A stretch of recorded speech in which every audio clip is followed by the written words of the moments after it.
He came out and she said, I apologize. Like, I went too far, but it wasn't. Last week was a very big week, objectively a huge week. We had quite a few announcements. It's first live action film, which is Snow White and the Evil Queen. And that's me, I'm Snow White, which is so funny. They're remaking the movie, they just got rid of the dwarfs, but they have one token dwarf amongst these magical creatures. You actually just went backwards. You actually just erased the dwarfism side of it, the disability, like we're a disability group.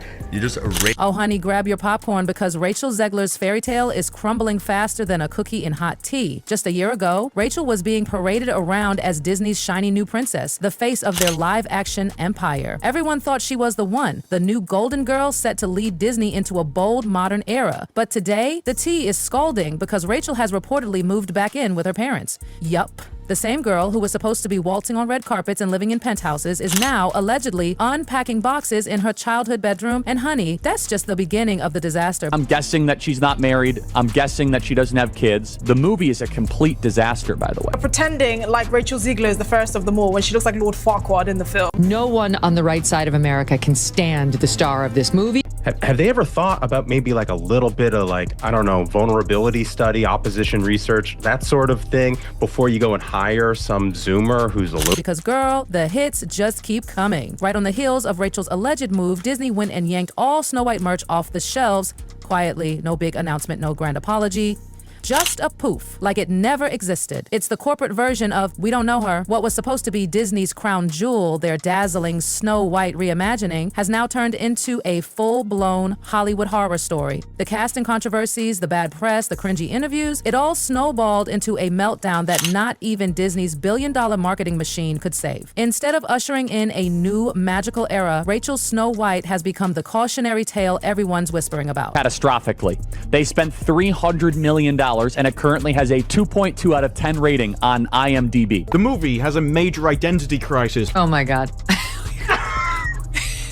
Part of the first, fairy tale ever told. There's a big focus on her love story with a guy who literally stalks her. Weird.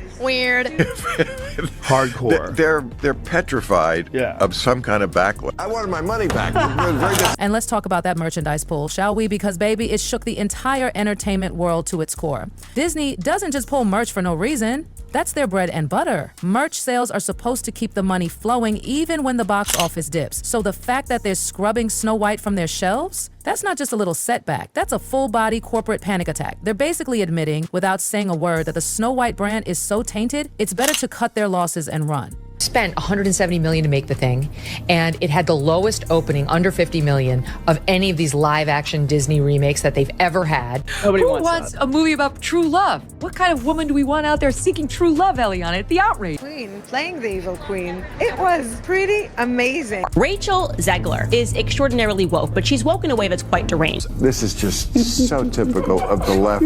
The progressives always finding a way to find their way back to doing something. And let's be real, the numbers are googly, like hide your face ugly. With a production budget ballooning somewhere between $240.00 to $270 million.00, Disney was banking on a global blockbuster. Another Lion King moment, another Beauty and the Beast instead. They got a humiliating, wallet-draining flop. No Prince Charming, no happily ever after, just receipts and regrets. Disney boss babe, who is Rachel Zegler, the inverse of... I sat through the whole thing. This was really bad. It was extremely leftist on every political dimension. Racial politics, sexual politics, class politics, regime politics. Its narrative was cowardly. It was just awful. It's got extra musical numbers that are incredibly unnecessary that really add to that runtime. And let me go ahead and let you know that they're absolutely... Despite throwing everything and the kitchen sink into marketing, the film only clawed its way to around $194,600,000 worldwide. You don't need to be a finance expert to know that math ain't mathing. They didn't even recover their production costs. And that's before we factor in the tens of millions they dumped into worldwide promotions, premieres, press tours, all of it now feeling like one massive, expensive faceplant. Apparently, according to them and according to the writers of Snow White, women can't even want to be in love anymore. And you know the saying, go woke, get broke, and Disney's gonna lose money on this movie. And I believe it only made less than $1 million. They say all you have to do to make your wish come true is let it echo, echo, echo, echo. Controversy in Snow White. The dwarves have been eliminated in the live action. Yeah. Now it's Snow White and the 7 magical beings. Wait, it's 7 and the magical beings? Yeah, They won't even 7 say magical and the 7 beings. dwarves? No, because they're not dwarves. For right now, that's the only jobs that are there. Disney deleted Someday My Prince Will Come and made a modernized... And the bleeding isn't stopping anytime soon. Industry insiders are whispering that Disney could be facing losses north of $115 million, 0 cents. And that's the nice estimate.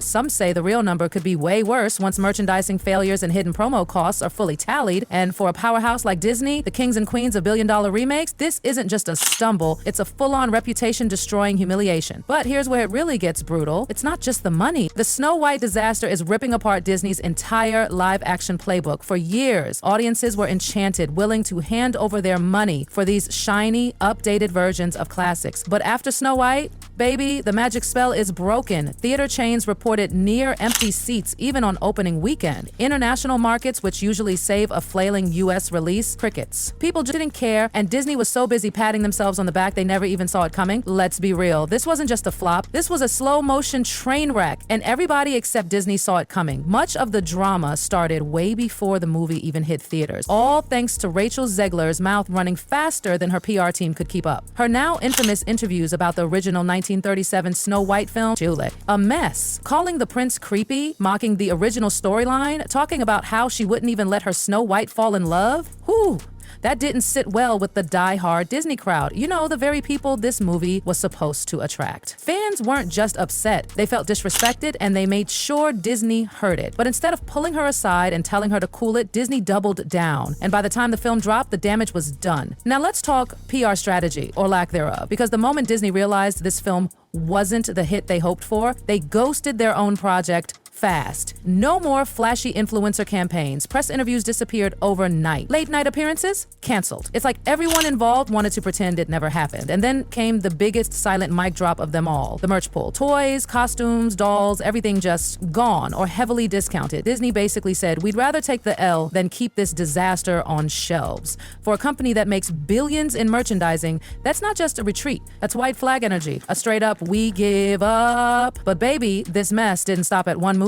Sources are saying that Disney's now reevaluating its entire lineup of live-action remakes. Yup.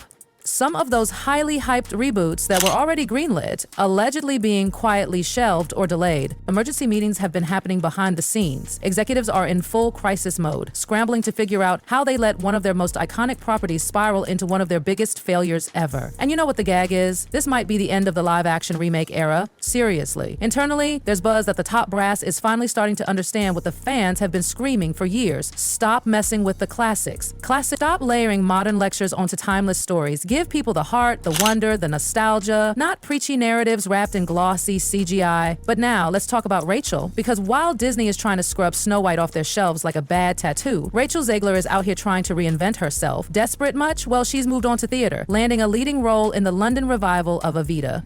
On paper, it sounds classy. A big West End stage, serious acting, musical prestige. But insiders are whispering that this move wasn't about artistic fulfillment. It was a soft escape plan, a PR rehab mission, an attempt to distract from the Snow White catastrophe and reset her brand far away from Hollywood headlines. Except that plan isn't working either. Early reports say that Evita is underperforming, big time. Ticket sales, disappointing. Critics, lukewarm. Audiences, meh. Even with Rachel's name on the marquee, the show's struggling to fill seats. A brutal blow for someone who was just supposed to be Disney's it girl.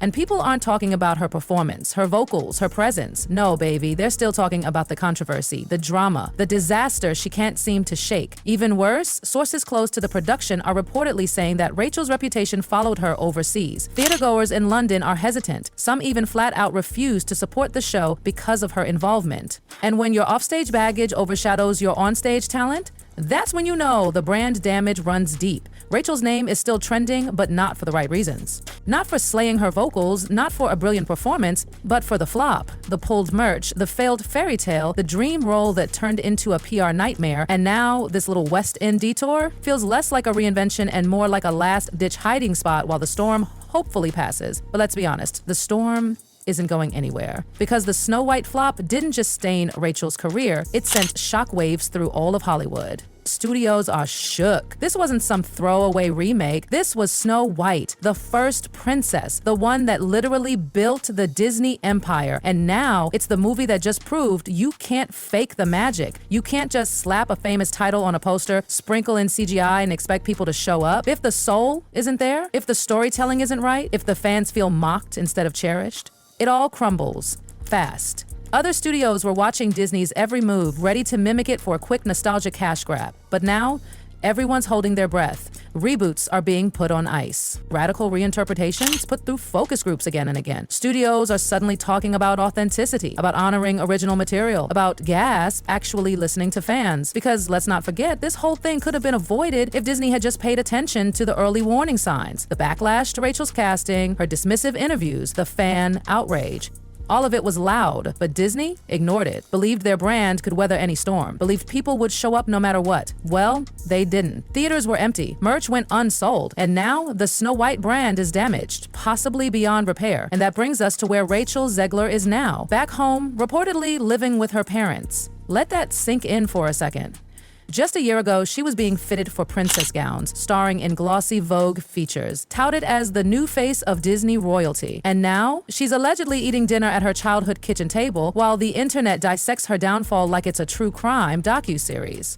It's not just a relocation, it's a full circle crash landing, a literal and symbolic move back to where it all started. For someone who was supposed to be on the rise, it's like the eject button got slammed way too early. And don't think people aren't talking. Social media is in full meltdown mode. Reddit threads, TikToks, fan pages, everyone's analyzing every Rachel move, every Disney leak, every little scrap of drama they can get their hands on. Because let's face it, this is the kind of pop culture implosion that's too big to ignore. What happened with Snow White isn't just one failed movie, it's an industry wake-up call. It's proof that studios can't keep recycling nostalgia without respect for the original fans, that PR-trained smiles and corporate statements can't clean up a mess when the mess is in your message, that real storytelling still matters. And above all, that audiences are done being treated like passive consumers who'll gobble up anything with a familiar logo slapped on it. And Disney, they're sweating hard. You don't pull merch unless you're scared of it being seen. You don't cancel press unless you're scared of more backlash. You don't delay other remakes unless you know you just torched the formula. This wasn't just a flop, it was a massive miscalculation. And for Rachel?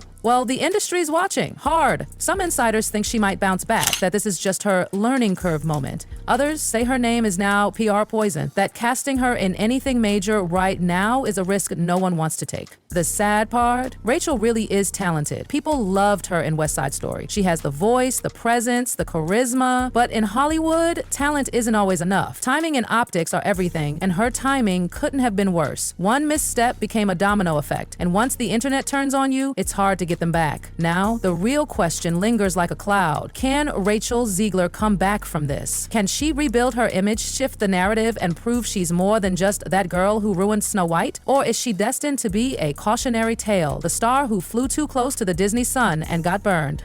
And what about Disney? Will they keep shoving remakes down our throats? Or will this force them to finally rethink their obsession with reboot culture? Because if Snow White, their first ever princess, their sacred ground, can fall this hard, nothing is safe anymore. The merch is gone, the seats were empty, the narrative collapsed, and Rachel Zegler, once poised to wear the crown, is now back home, watching it all fall apart. In the end, this wasn't just a flop. It was a loud, ugly billion-dollar warning that the audience is done playing along. And baby, Hollywood better be listening. Hollywood better be listening.